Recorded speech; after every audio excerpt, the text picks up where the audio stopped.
Hello.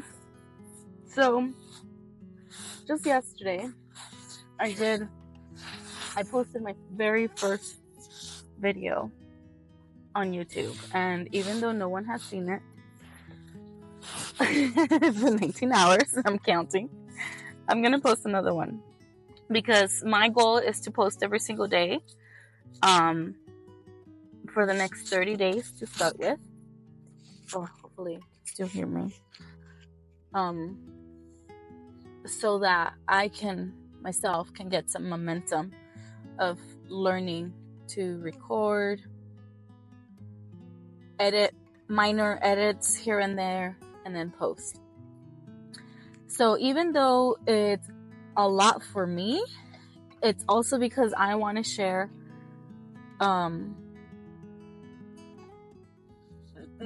the reason why I'm doing this. And I know these videos, I don't know, maybe they will be getting seen. They will be getting seen. Is that how you say it? Oh my gosh. Later in the future, maybe nobody ever sees them. But for me, it's important. So, yeah. So yesterday I talked to you guys a little bit about why I feel that for me, why it's so important for me to share my journey and why I want to be your guide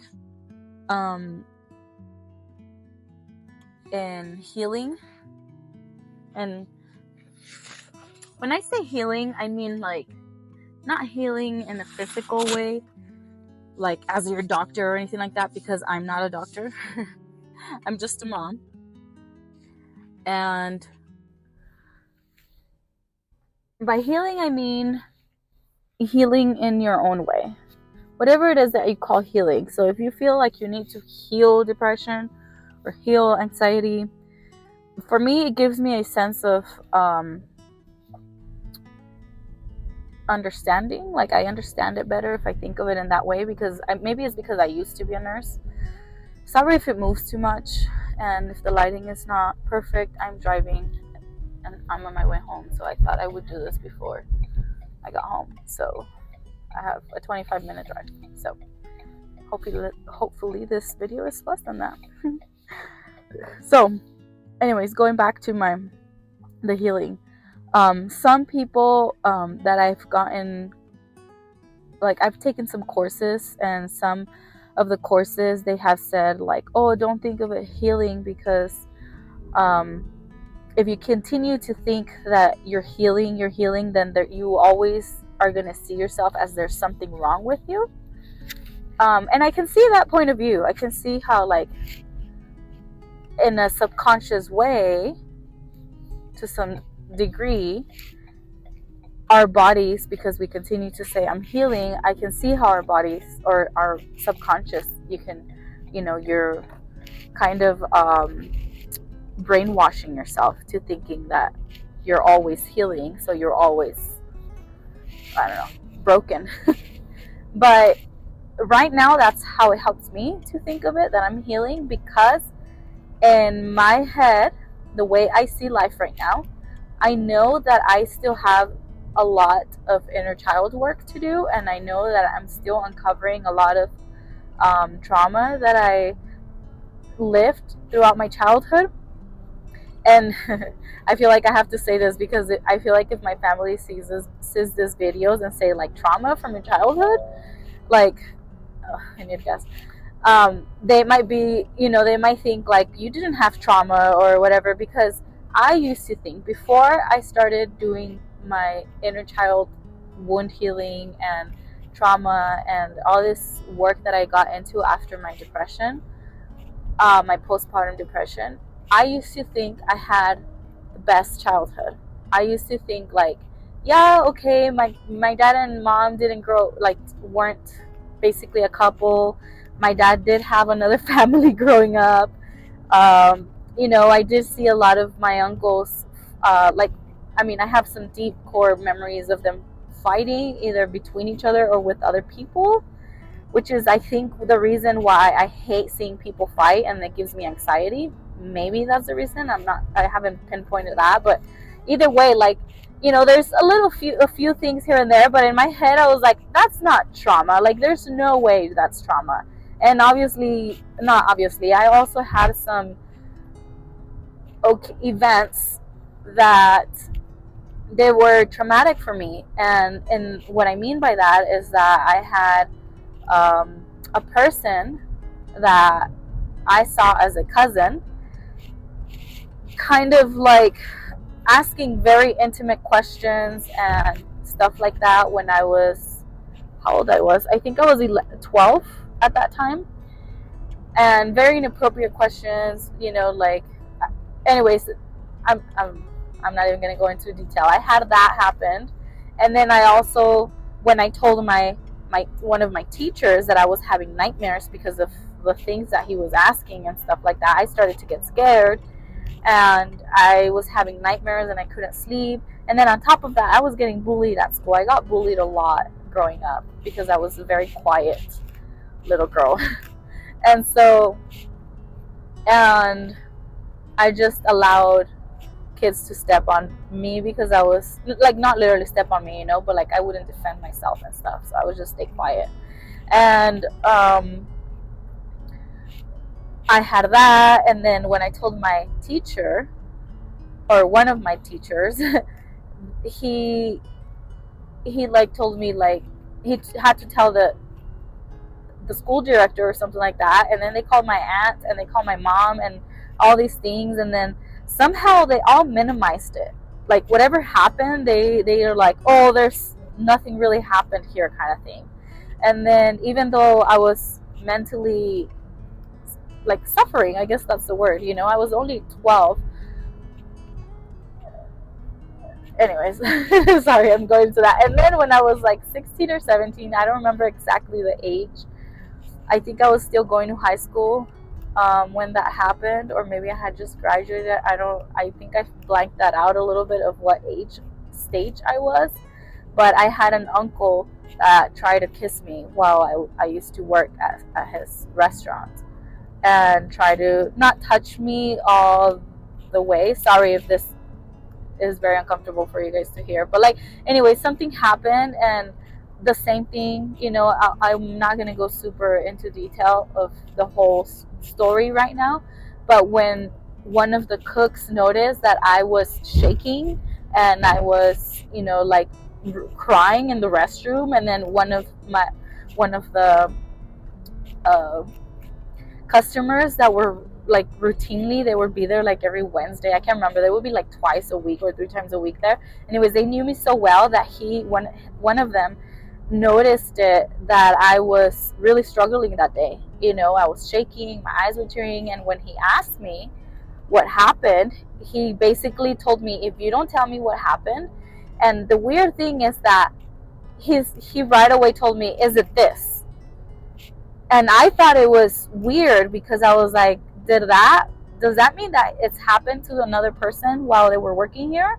Or does he know that person so well that he knew that he could have done that? You know what I mean? Like, I don't know, because they were really good friends. So when that happened, he told me, you need to tell your aunt. And I was like, no, I cannot tell my aunt. And then he's like, well, if you don't tell her, I'm gonna tell her. And finally I was like, okay. So it all happened the same day. My tia means aunt, called my other aunt and my mom, and then somehow they also minimized it. Like, between talking to them, even though they didn't have me right there while talking, it was just so weird. And I had like little things like that here and there that happened to it in my life, that to whoever it was that was responsible for me, they saw it as like, it's nothing. And to me, it was a very big deal mentally, obviously, And so when I started doing this work, I used to minimize all that too. Like, that's just part of the events, throughout my life. But those are the main ones that really, really took a toll on me, that I didn't notice. I didn't notice that was still pulling me down. And so when I started doing this work, I started realizing, like, oh shoot, like, these things really did affect me. And it hadn't gone away. I thought I had gotten over it, and I thought I had like, oh, I hold no grudge towards people, but it turns out that I was just saving it all very nicely in my heart and my body. And the reason why I'm sharing all this with you is because I feel like it's very, very important to not minimize your suffering, not minimize your life events that hurt you really deeply in the moment, and somehow with even life, or maybe you told someone what happened, or the way you were thinking or what you were told, and somehow that person helped you minimize the situation, the problem. Don't think that, oh, just because that happened, like, you're like, oh, it's not big of a deal, that you had actually healed that. A lot, we hold it in our bodies. Our bodies are really, really good to remember. I don't know if you've read the book. This is one of the books that I recommend for you to read. The Body Keeps a Score. I can't remember the author. I'll put it down on the description. I read that book a long time ago, so I don't remember a lot of details, to be honest. Um, it's probably one of the books that I should probably read again as the book came up in my head right now. But that book will help. It's really hard to read, especially if you have a lot of really big life events that that you had trauma from, or something like that, or you can't really let go. It's going to be really hard to read, but it is very important to start learning that your body will remember. Even though your conscious mind decided, or your subconscious mind decided to just tuck it in and see it as nothing, just as a protection mechanism, it is not helping you, because that is the job of the subconscious, to keep you safe. And so if your subconscious mind thinks that is making me suffering, is making me suffer, does that make sense? That's making me suffer, then it's just gonna tuck it in somewhere in there, that you probably won't even remember, so that it doesn't keep affecting you in the present moment. But the subconscious mind doesn't know that it's actually not helpful to do that. And that's just how the brain works. And I hope that you understand a little bit about that and how I'm explaining that. But I'm not very scientific. Like, I read a lot of scientific stuff. I love learning about that stuff. But I am not very good with my words in explaining it in a very scientific way. I want to say that I'm very good in explaining it how it made me understand it at the time that I read it, or like with years, because I think when did I read it first? I've read that book twice. The first time that I read it, I think that my son was probably like 4 years old. And then I read it again after my postpartum, when I started my healing, which was, my daughter's about to be 4, maybe like 3 years ago. So anyways, it is one of the books that I recommend for you guys to read. Just know that if you do start reading that book, if you have a therapist that you're already seeing, or are not seeing a therapist, yes, I would recommend you do. And I mean, I shouldn't say recommend, because I'm not a doctor. You can do whatever you like, but if you do have a doctor or a therapist or counselor, I think it's a good idea to read it while you're going and talking to someone about that. Because as you read it, like, this happened to me. As I read it, I had some things come up in my head, because I would read the book, and then I would meditate, and then I would go to sleep, and then through my sleep, either my meditation or my dreams, I would have that connection and kind of remember of something that really hurt me, that I didn't know that it hurt me that bad. Does that make sense? And so, yeah, so I think this is the end of the video. I just wanted to make it short and recommend something, especially if you are in your healing journey, like in the very beginning.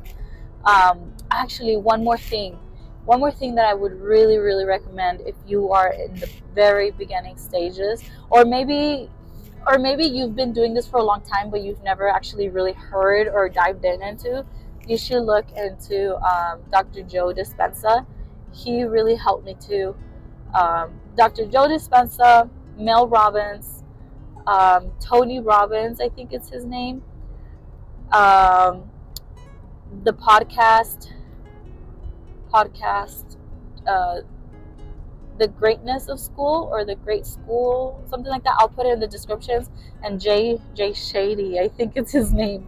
It's another podcast. Oh, and oh my gosh, what's his name? Podcast. Huberman. I can't remember his first. Andrew Huberman. Those were super helpful in the very beginning.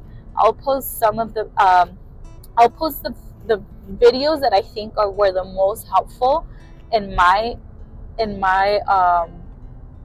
very beginning of journey, in my journey in the very beginning of when I really started digging in what depression was and how it affected me, and how, like, some people, I decided not to go the Western medicine, if that's how you say it. Like, I decided not to go there, which is, I think it's the, like, medicine route, like pills route. I decided to do it more holistically, and because of that reason, I thought it was just my body. Like, in the beginning when I started, I was like, okay, there's obviously something wrong with my body, because I have a chemical, I say like this because now I don't believe in chemical imbalances, but that's just me, okay? I mean, to some degree I don't believe in it, but it's not like, there's a reason. This is the way I was thinking. There's a reason why my body has a chemical imbalance. There's, like, our body are not meant to be sick, okay? So God didn't give us sick bodies, like, or the universe, however it is that you want to say it or think of it. So I thought, there's obviously something that I'm doing, or eating, or not eating, or consuming, or wearing, or whatever, that is affecting the way I release my hormones. And so that's why I started going into that route of not meditation, sorry, fasting. Oh, I forgot, as I said, that fasting. Oh my gosh, I completely forgot her name. But Eat Like a Girl, Dr. Mindy, the one that wrote Eat Like a Girl.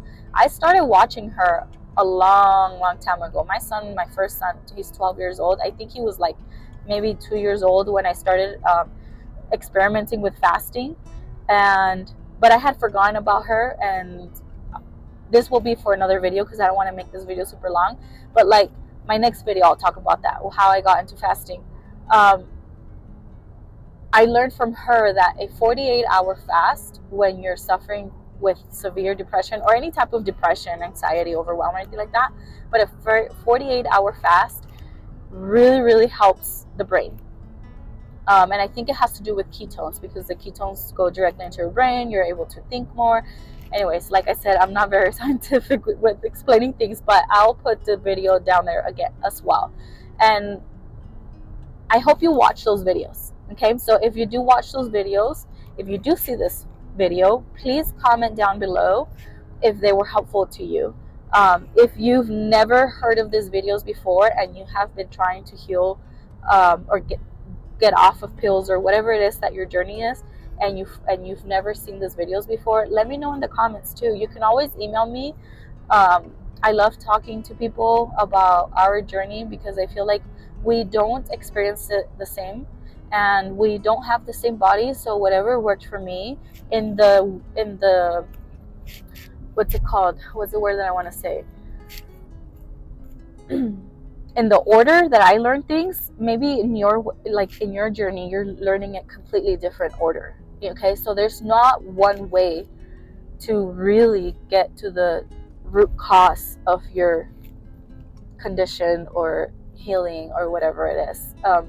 We all do it in our own way, and when we're meant to learn about that stuff. Because, like I said, Dr. Mindy, I started fasting since my son was a year and a half, which is he's gonna be 13 already. So that means 12 years ago, and somehow I had forgotten, or I didn't retain that information, and somehow I didn't come across of it until my last daughter, which was many years after. I can't even think of math right now, but like, so that is my point, you know, like finally it came back to me, and this time I consumed the information and it was very helpful, and it was like I actually retained the information. If I said that, sorry for repeating myself. But yeah, all right, so this is my second video going up tonight. I hope that if you see this video, I hope you stay till the end. And if you feel like, okay, none of this helped me or whatever, but you know someone that might help them, or her, or him, um, share it with them, okay? Please. I want to connect. Not hopefully, I will be doing a Facebook page very, very soon, where I want to create an environment, a community, where we can just go in there without any judgment and share what we're learning holistically. I don't want people shaming on each other for like, oh, I can't believe you have such a clutter house, or anything like that. Like, I don't want that type of environment. We're all on different journeys, and I don't think judgment helps anybody. And so yeah, and I am having, I didn't mention this in my last video, but I do have a website where you can, if you really are in like the very beginning of your journey, even if it's meditation journey, in my website, I'll put the link down below. You can make an account and you can get emails from me on either a weekly, you can choose weekly, bi-weekly, or even just once a month, of receiving a newsletter from me, of just giving you a little more guidance, as in things that have worked or things that I have learned, but maybe it didn't work for me, but maybe it worked for other moms. Okay. And then also, what you get with that on the newsletter, you get a meditation, 3 to 5 minute meditation that will help you with your journey, depending on the newsletter, and then a little journal page. Sometimes it could be one page, sometimes anywhere from 1 to 3 pages long, the little journal, so it can help you with your healing journey. And I think that's pretty awesome. I'm very excited about that. So yeah, I'll put it on the description below. I hope you can reach out, email me, or even just sign up, subscribe, and like and share the video if you think it would help another person. All right, bye, see you.